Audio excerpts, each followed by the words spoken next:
रहे हैं जीवन में। कहानी सुनो। कहानी में इतना दुख भरा है, इतना दुख भरा है। उस दुख को सुनते सुनते हम अपना ही दुख भूल जाएंगे। सीता का जब दुख पढ़ते हैं, इतना दुख पढ़ते हैं, इतना दुख पढ़ते हैं कि सीता की कहानी सुनते सुनते आंखों से झरझर आंसू आने लगते हैं। जब अंजना की कहानी सुनते हैं, 22 साल तक जो पति से दूर रही, उनकी कहानी को सुनते हैं, सुनते सुनते आंखों से झरझर आंसू आने लगते हैं।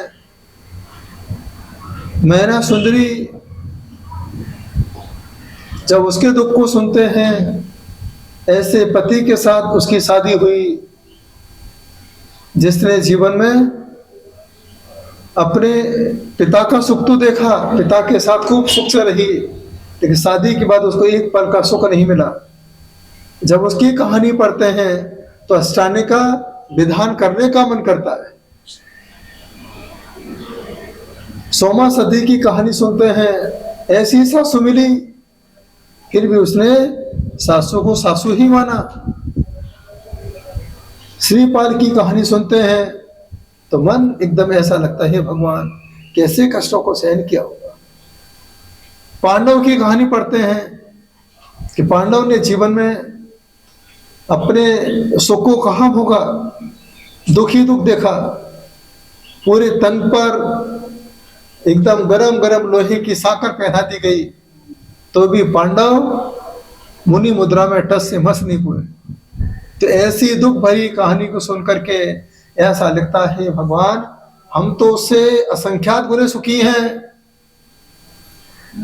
हमें तो थोड़ा दुख आता है तो हम घबरा जाते हैं। जिनका जीवन ही दुखमय रहा, जिन्होंने अपने जीवन को में सुख देखा ही नहीं, लेकिन उन्होंने उस दुख में भी दुख को नहीं देखा, जिन्हें तो भगवान को देखा। इसको कहते हैं प्रथमान योग। इसको कहते हैं आज की लैंग्वेज में मोटिवेशन। बच्चों को मोटिवेट करो। कई बार बच्चे कहते हैं, मम्मी मुझे लड़का बहुत पसंद है, लड़की मुझे बहुत पसंद है। एक ही बात कहो बेटा, कि लड़का पसंद है, लड़की पसंद है, जैन धर्म पसंद है। क्योंकि अगर तुम यहां तक पहुंचे हो, यहां तक कोई लड़के ने नहीं पहुंचाया, यहां तक कोई लड़की ने नहीं पहुंचाया, यहां तक यदि पहुंचाया है तो जैन धर्म ने पहुंचाया है। और जैन धर्म से तुम यहां तक पहुंचे हो, और लड़के के पीछे भागोगे तो लड़के तक पहुंचना आसान है, लड़की तक पहुंचना आसान है, उससे शादी करना आसान है, लेकिन दोबारा जैन धर्म को पाना सबसे मुश्किल काम हुआ करता है। इसको कहते हैं मोटिवेशन। जब बच्चों में ऐसा मोटिवेशन होता है, तब बच्चे कहते, माँ आपने मेरी आंखें खोल दी।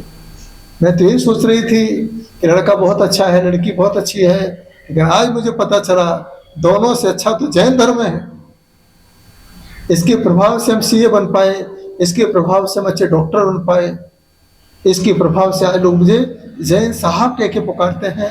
इसको कहते हैं प्रथमानियोग। तो प्रथमानियोग को आज की भाषा में कहते हैं मोटिवेशन। जब सासू अच्छी नहीं मिले, वैसे तो सब सासू अच्छी होती है, बोलने में आता महाराज जी क्या बताएं, सासू बार बार हमको टोकती रहती है, टॉर्चर करती है। बहू अच्छी नहीं है, बार बार अपने हिसाब से चलती है, एक बार भी मेरे लिए सुनती नहीं है, मेरे हिसाब से भोजन नहीं बनाती है। तो इसमें सासू को दोष मत दो, बहू को भी दोष मत दो, इसमें अपने कर्मों को दोष दो कि मेरे ही कर्म से है, ये बहू बन के नहीं आई है, ये मेरे कर्म बन के आई है। सासू के साथ नहीं रह रही हूं मैं अपने कर्मों के साथ रह रहा हूं। यह विचार कब आते हैं, जब हम प्रथमानियोग ग्रंथ का स्वाध्याय करते हैं। इसलिए आचार्य समंतभाष्य में लिखते हैं रत्न ग्रंथ श्रावकाचार्य में, प्रथमानियोग में अथाख्यानम चरितम पुराणम पुण्यम बोधि समाधि निधानम बोधति बोधा समीचीना। जो प्रथमानियोग को अर्थ सहित पढ़ता है, चाहे हरिवंश पुराण हो, चाहे महापुराण हो, चाहे श्रीपाल चरित्र हो, चाहे पद्म पुराण हो, जो इनको अर्थ सहित पढ़ता है तो वह सम्यक दृष्टि को प्राप्त हो करके बोधि समाधि, सम्यक समाधि को प्राप्त कर लेता है, उसके अंदर दृढ़ शक्ति पैदा हो जाती है। हम लोग जब केस लुंचन करते हैं उस समय क्या विचार करते हैं? एक ही चीज का विचार करते हैं, क्योंकि हम एक बाल निकालते हैं, हे परमपिता परमात्मा आपने तो पंच मुष्टि में, 5 मुष्टि में ही सारे बाल निकाल दिए, और हमको तो 1 घंटे में निकाल रहे हैं। और अगर आज हम बाल निकाल रहे हैं तो कल हम साक्षात इस संसार से निकल करके आपके पास तक आ सकते हैं। जब हम पैदल पर विहार करते हैं, पैरों में जब रोड तपती हुई हमारे पैर पे चटकारे मारती है, रोड अच्छी नहीं मिलती है, कंकड़ पत्थर जैसे चुभते हैं पैरों में, उस समय क्या विचार करते हैं? यही विचार करते हैं, हे परम पिता परमात्मा हम इस रोड पर चल रहे हैं, इस रोड पर चलने के बाद ही तो हम सिद्ध सलाह पे चल के पहुंच सकते हैं, क्योंकि वहां पर कोई ट्रेन नहीं है, वहां जाने के लिए कोई बस नहीं है, ना कोई प्लेन है। वहां जाने का एक ही रास्ता है जिसका नाम पद विहार हुआ करता है। जो पद विहार करता है वही मोक्ष रूपी विहार तक पहुंच पाता है। एक ही मार्ग, दूसरा कोई मार्ग भगवान के द्वार तक जाने का नहीं। आप सोचो कि दूसरे रास्ते से मोक्ष का मार्ग मिलेंगे, ये तो हमारे लिए सिर्फ एक परिकल्पना है। दुनिया की यात्रा अपन प्लेन से कर सकते हैं, लेकिन ये मोक्ष का मार्ग है, ये तो प्लेन मार्ग है। इस प्लेन मार्ग पर चलना पड़ेगा, इस प्लेन मार्ग पे चलोगे तो ही जाकर क्या मोक्ष रूपी मार्ग तक पहुंच सकते हो। तो जीवन में वर्तमान योग का ऐसा स्वाध्याय करो, जब सीता की कहानी पढ़ो तो ये सोचो मैं ही सीता हूं, सत्यंजना की कहानी पढ़ो मैं ही सत्यंजना हूं, मैं ही मैना हूं। इस प्रकार के जब भाव बनाओगे तो आप स्त्री पर्याय से मुक्ति पा जाओगे। नहीं तो संसार में कितना भी काम करो, क्योंकि स्त्री पर्याय तो मिथ्यात्व से मिली है। किससे मिली है? मिथ्यात्व से स्त्री पर्याय मिली है। और आज सुबह से लेकर शाम तक घर में हम मिथ्या काम ही कर रहे हैं। स्त्री पर्याय मिथ्या से मिली है, मिथ्या काम कर रहे हो तो अगले भाव में कौन सी घर में जाओगे? आपको मिथ्या घर ही मिलेगा, सम्यक घर मिलने वाला नहीं है। क्यों? काम ही तुमने ऐसे किए। जिस क्लास की पढ़ाई करोगे जॉब तुम्हारी वहीं लगेगी। तुमने मिथ्या की पढ़ाई की है तो तुम्हारी सर्विस कहाँ लगेगी? मिथ्या मार्ग में ही लगेगी।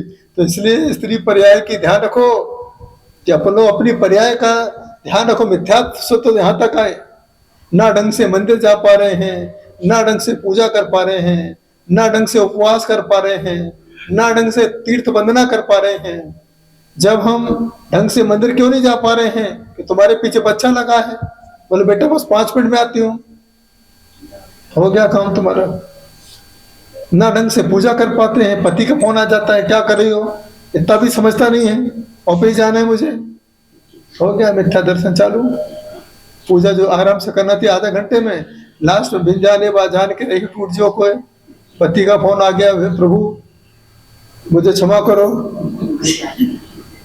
तीर्थ यात्रा पर गए तो पूरा जिम्मेदारी महिलाओं को दे देते हैं, भैया यात्रा करके आ रहे हो भोजन तैयार रखना। वहां भी तुमको काम वाली बना दिया। एक ऐसा कोई समय बताओ जिस समय आपको सम्यक्त्व का अनुभव होता हो। सुबह से लेकर शाम तक वही मिथ्या कार्य आरंभ सारंभ सब क्रियाओं में अपना जीवन व्यतीत कर रही हो।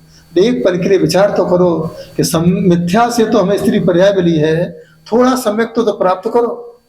थोड़ा अपने बारे में सोचो, हे भगवान ठीक है पर्याय से तो मैं स्त्री हूं, लेकिन मैं द्रव्य से शुद्ध आत्मा हूं। मैं द्रव्य से शुद्ध आत्मा का ध्यान करते करते मैं इस बाहरी स्त्री पर्याय से मुक्त होना चाहती हूँ। और मैं अपम रवो एड़ में परमवे ध्यानम, मैं अपनी आत्मा का आत्मा में ध्यान करके मिथ्यात्व का पर्दा हटा करके सम्यक के मार्ग पर जाना चाहती हूँ। तब जाकर के आपका स्त्री पर्याय से छुटकारा प्राप्त हो सकता है। ये कहाँ से सीखने को मिलेगा? प्रथमान योग ग्रंथ के स्वाध्याय से।